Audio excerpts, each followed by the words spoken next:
एक double pendulum या एक रोटेटिंग हुक पर फिसलती हुई बीड, इस तरह के सिस्टम को कभी न्यूटन के लॉज से सॉल्व करने की कोशिश की है?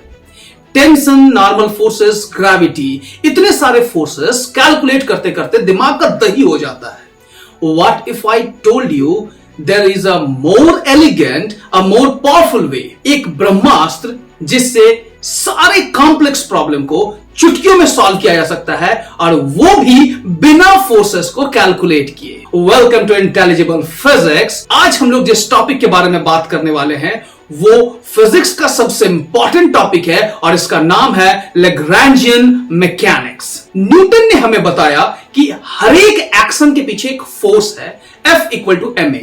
ब्रिलियंट।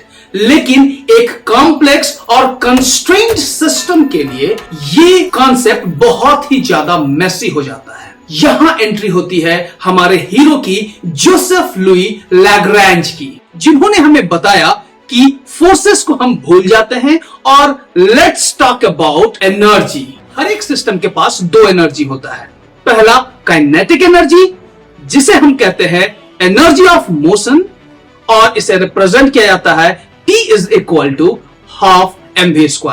और जो दूसरा एनर्जी है जिसे हम कहते हैं पोटेंशियल एनर्जी, और इसे रिप्रेजेंट करते हैं V = mgh से।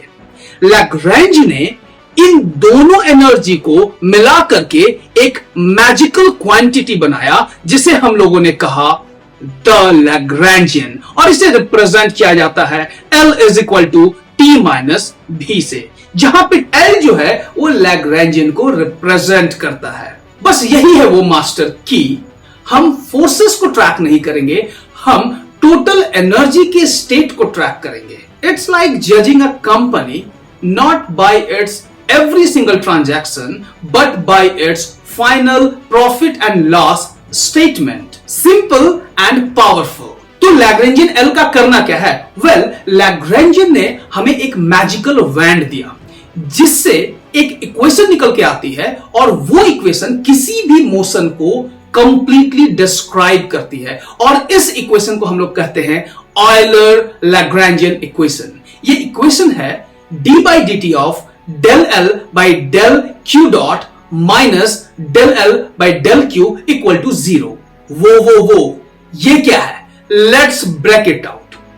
अगर हम इसके बारे में बात करें तो यहां पे जो Q है, जिसे हम लोग रिप्रेजेंट करते हैं जनरलाइज्ड कोऑर्डिनेट से, ये बहुत ही इंपॉर्टेंट कॉन्सेप्ट है। Q, जिसे हम कहते हैं, ये एक मिनिमम वेरिएबल है जिससे किसी भी सिस्टम ऑफ मोशन को डिस्क्राइब करने के लिए यूज किया जाता है।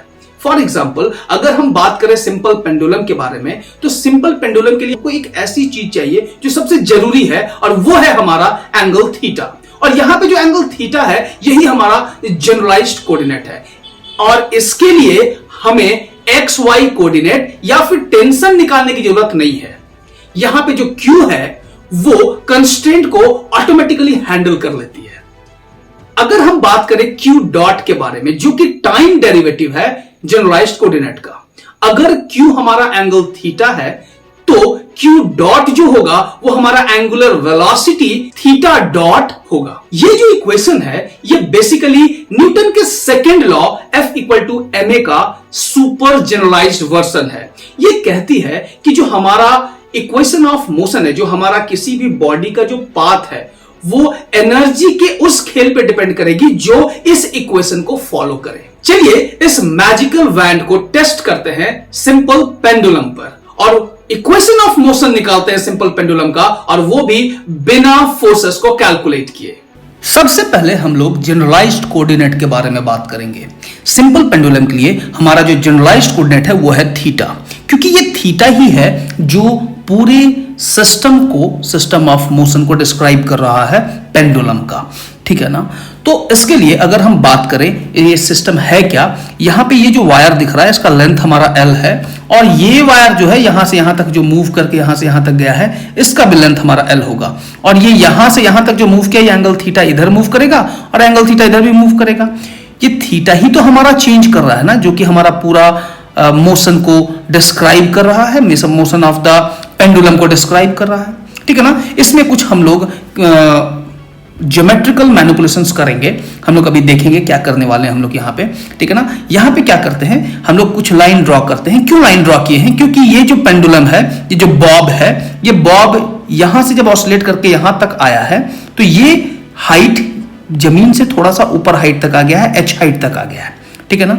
और इसके बाद इसको अगर हम इसको इस तरह से देखें, ये अगर हमारा एंगल थीटा है तो ये भी हमारा एंगल क्या हो जाएगा, थीटा हो जाएगा। ये हमारा एल है तो देखिए ये हमारा क्या हो गया, एंगल थीटा, जो कि आपको यहां पे क्लियरली दिख रहा है कि हमारा एंगल क्या है, थीटा है। अगर ये थीटा है और ये भी थीटा है, ठीक है ना, और ये हमारा है क्या, एल, तो होगा क्या, यहां पे समझना है चीजों को बहुत ध्यान से, ठीक है ना। तो यहां पे इसके बारे में अगर हम बात करते हैं, ये हमारा वैल्यू, तो इसको हम लोग लिख सकते हैं एल कॉस थीटा। क्यों? क्योंकि ये हमारा एल है, ये भी हमारा एल है, तो ये पार्ट हो जाएगा हमारा एल कॉस थीटा, क्योंकि ये हमारा थीटा है, ठीक है ना। ये एल कॉस थीटा, ठीक है। हम लोग कंपोनेंट्स में तोड़ करके भी इसको लिख सकते हैं, क्योंकि ये हमारा बेस हो जाएगा, ये हमारा हाइपोटेन्यूज हो जाएगा। बेस बाय हाइपोटेन्यूज हमारा कॉस थीटा होता है, तो हम लोग base equal to hypotenuse into cos theta लिख दिए। हाइपोटेन्यूज का वैल्यू हमारा एल है, ठीक है। अब यहां पे थोड़ा और आगे बात करें तो अगर ये एल है तो ये पूरा लेंथ तो हमारा एल था, ये हमारा एल कॉस थीटा, तो इसका हाइट क्या हो जाएगा, l minus l cos theta.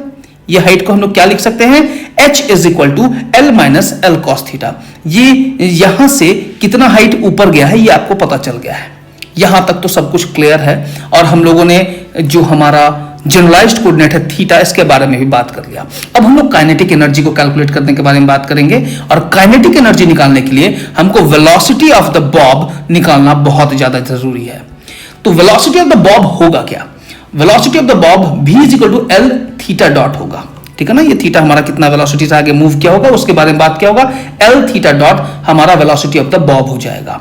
इसके आगे अगर हम काइनेटिक एनर्जी के बारे में बात करें तो kinetic energy k is equal to, यानी कि k तो नहीं, t is equal to half m v square.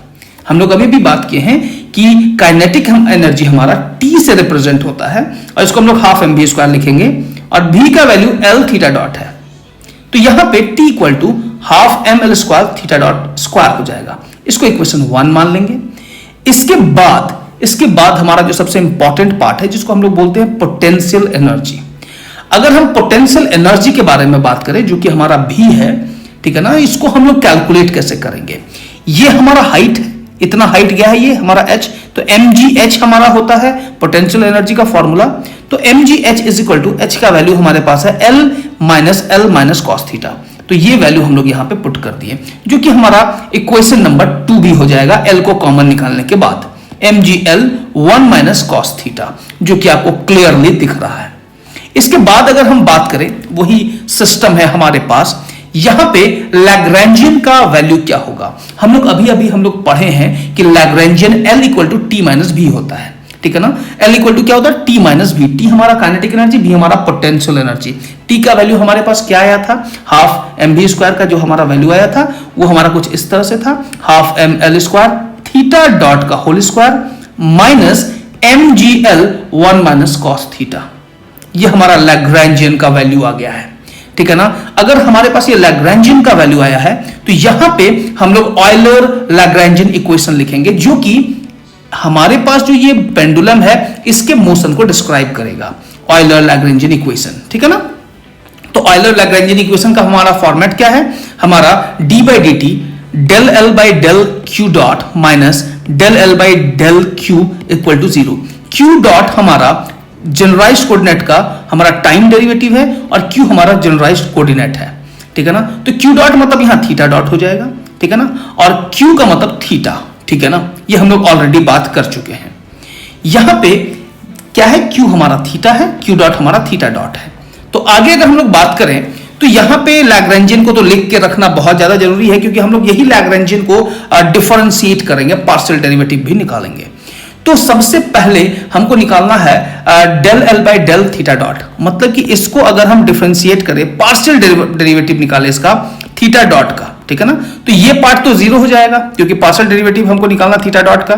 और थीटा डॉट का अगर हम डिफरेंशिएट करेंगे तो 2 थीटा आएगा, 2 और 2 कट जाएगा, ठीक है ना। तो m L square theta dot हो जाएगा।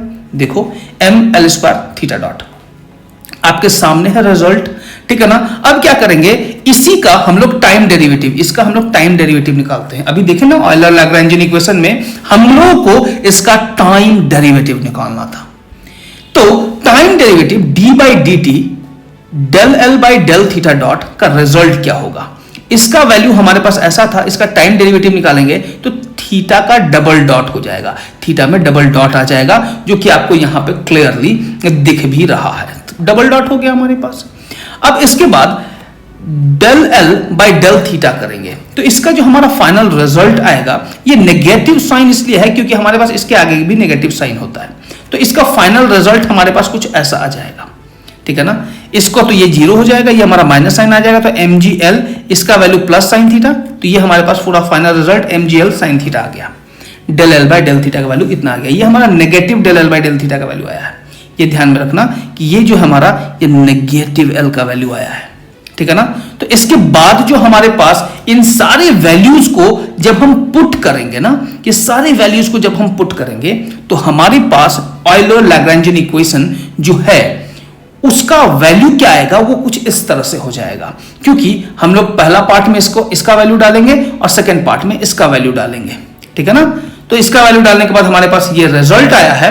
यहां पे m को और एम एल स्क्वायर को अगर हम दोनों तरफ डिवाइड करें तो क्या होगा, एम एल स्क्वायर को दोनों तरफ डिवाइड करने के बाद हमारे पास जो रिजल्ट आएगा वो theta double dot plus g by l sine theta equal to 0। Boom, ये है पेंडुलम की एग्जैक्ट इक्वेशन ऑफ मोशन। हमने टेंशन का नाम तक नहीं लिया, हमने सिर्फ एनर्जी का यूज किया और हमारे पास इक्वेशन रेडी है। देखा लैग्रैन्जियन इक्वेशन कितना पावरफुल है। लैग्रैन्जियन इक्वेशन को तीन चीज है जो सुपर पावरफुल बनाती है। सबसे पहला, नो कंस्ट्रेंट फोर्सेस। इसका मतलब यह है कि हमारे पास किसी भी सिस्टम को सॉल्व करने के लिए अलग अलग तरह के फोर्सेस, नॉर्मल फोर्सेस, टेंशन, अलग अलग तरह के मेसी फोर्सेस को कैलकुलेट करना पड़ता है, लेकिन लैग्रैन्जियन के केस में यह बिल्कुल भी नहीं करना पड़ता है। दूसरा है, ये स्केलेबल है, डबल पेंडुलम से लेकर के जनरल रिलेटिविटी तक, या फिर अगर हम बात करें क्वांटम फील्ड थ्योरी तक, ये हर जगह लागू होता है। तीसरा है एलिगेंट एंड फंडामेंटल।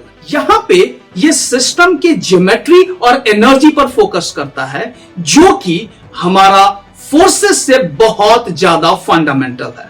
ये हमें बताता है कि यूनिवर्स हमारा एक फंडामेंटल प्रिंसिपल पर काम करता है, जो कि है प्रिंसिपल ऑफ लीस्ट एक्शन। अगर आप लोगों ने हमारा वो video principle of least action वाला नहीं देखा है तो डिस्क्रिप्शन में जाकर के जरूर देखिए। I promise it will blow your mind. Newton ने फोर्स की भाषा में बात की और लैग्रैन्ज ने हमें यूनिवर्स की असली भाषा सिखाई, एनर्जी की भाषा। अगर आपको फिजिक्स को देखने का ये जो नया नजरिया है पसंद आया, अगर आपके दिमाग की बत्ती जली, तो वीडियो को लाइक कीजिए और अपने फ्रेंड्स के साथ शेयर कीजिए। सब्सक्राइब करना मत भूलिए। This is intelligible physics. जय हिंद, जय भारत।